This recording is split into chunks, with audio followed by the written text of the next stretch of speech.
Pour simplifier, nous irions plus vite vers un rétablissement des droits tels qu'ils existent aujourd'hui que vers une minoration des droits tels que nous l'envisageons pour bien tenir compte de la durabilité des phénomènes d'amélioration du marché du travail.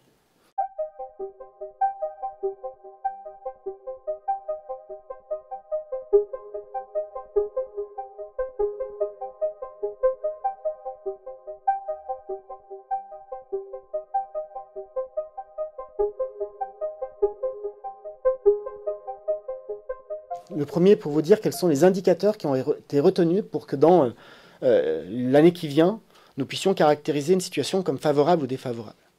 La situation que nous connaissons actuellement est favorable. Et nous considérons que nous reviendrons aux règles classiques d'indemnisation si le chômage revenait à un niveau supérieur à 9% ou s'il connaissait une augmentation de 0,8 points en un trimestre. Cela permet de tenir compte à la fois d'une dégradation progressive que personne ne souhaite évidemment de l'emploi, tout comme d'une dégradation très subite de l'emploi, comme cela avait pu être le cas par exemple après la crise de 2010.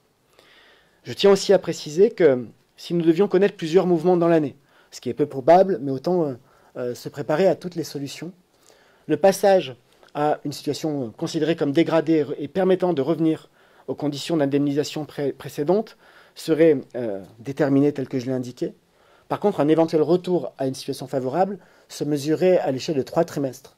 Pour simplifier, nous irions plus vite vers un rétablissement des droits tels qu'ils existent aujourd'hui que vers une minoration des droits tels que nous l'envisageons pour bien tenir compte de la durabilité des phénomènes d'amélioration du marché du travail.